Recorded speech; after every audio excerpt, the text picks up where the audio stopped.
दोन खूप वेगळी व्यक्तिमत्व आहेत. एकीकडे आहेत भगवान परशुराम, एक पौराणिक योद्धा ऋषी, आणि दुसरीकडे आहेत राष्ट्रकवी रामधारी सिंग दिनकर, 20व्या शतकातले एक महान साहित्यिक. आता प्रश्न हा आहे की या दोघांमध्ये काय साम्य असू शकतं? खरं तर पहिल्यांदा ऐकल्यावर वाटत नाही की काही साम्य असेल, पण या दोघांना जोडणारा एक समान धागा आहे, आणि तो धागा म्हणजे बिहारमधलं मोकामा नावाचं एक लहान शहर. मोकामा, अगदी बरोबर. आज आपण मोकामा आणि या दोन महान व्यक्तिमत्वांमधला हा अनोखा संबंध उलगडणार आहोत, आणि त्यानंतर दिनकरजींच्या परशुराम की प्रतीक्षा या शक्तिशाली कवितेच्या गभीर विश्लेषणात प्रवेश करणार आहोत, जिला प्रेरणा परशुरामाच्याच व्यक्तिमत्वावरून मिळाली आहे. ठीक आहे, चला याचा उलगडा करूया. आधी परशुरामापासून सुरुवात करूया का?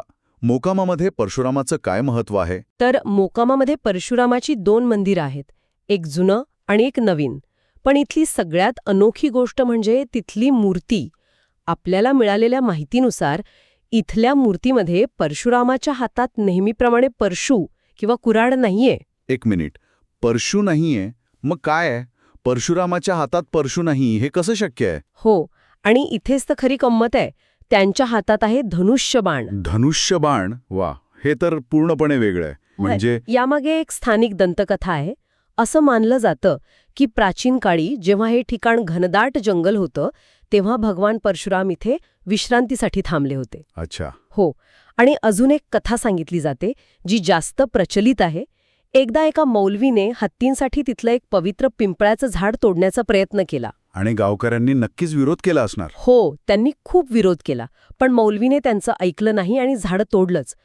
पण तोडलेले ओंडके काही केल्या जागेवरून हलेनात. अरे वा, म्हणजे चमत्कार झाला. अगदी. गावकऱ्यांनी मग प्रार्थना केली आणि म्हणतात की ते पिंपळाचं झाड पुन्हा जिवंत झालं. आणि त्याच क्षणी भगवान परशुराम एका लहान मुलाच्या रूपात प्रकट झाले. लहान मुलाच्या रूपात? हो, आणि त्यांनी गावकऱ्यांना वचन दिलं की जोपर्यंत हे पिंपळाचं झाड हिरवंगार राहील तोपर्यंत मी तुमच्यासोबत असेन. म्हणूनच या स्थानाला बच्चे परशुराम स्थान असंही म्हणतात. अगदी तसंच. कमाल आहे. म्हणजे इथे परशुरामाचं रौद्र रूप नाही, तर एक शांत संरक्षक रूप पूजलं जातं. बरोबर. आता दिनकरांचा मोकाशी असलेला संबंध पाहूया.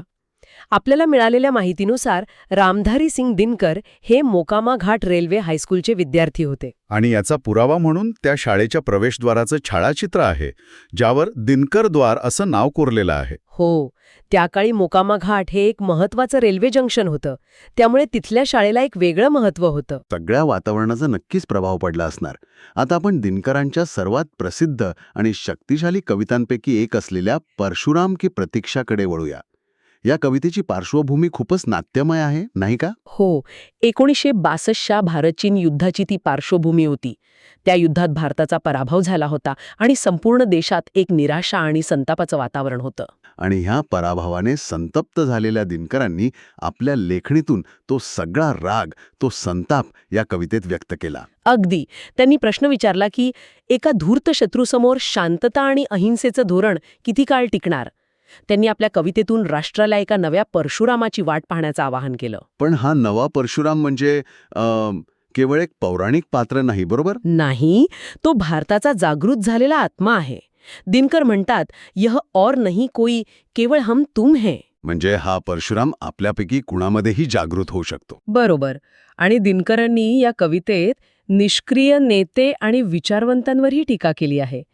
ते लिहितात, नेता निमग्न दिनरात शांति चिंतन में, कवि कलाकार ऊपर उड़ रहे गगन में. वाह, म्हणजे जेव्हा देशावर संकट आहे तेव्हा नेते शांततेच्या चर्चांमध्ये गुंतले आहेत आणि कलावंत वास्तवापासून दूर आहेत. त्यांच्या मते जिसकी ज्वाला बुझ गई वही पापी है.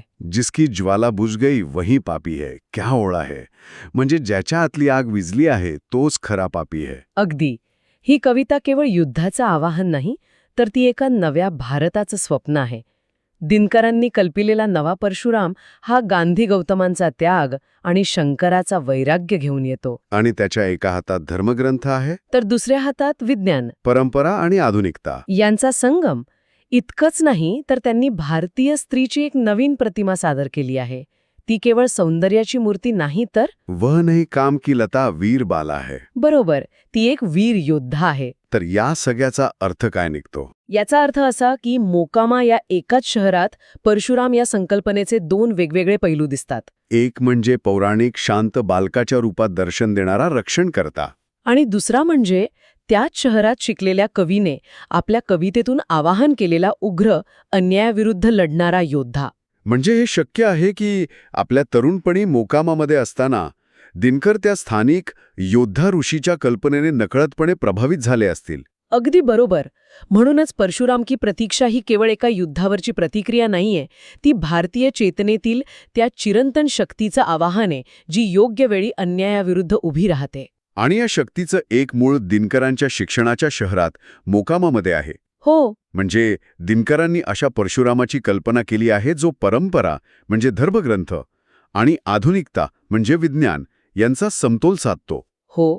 आणि हेच एक महत्वाचा प्रश्न उपस्थित करतं. कोणता? आजच्या माहितीच्या आणि आवाहनांच्या युगात एखाद्या व्यक्तीसाठी किंवा राष्ट्रासाठी हा समतोल कसा असावा? खरंय.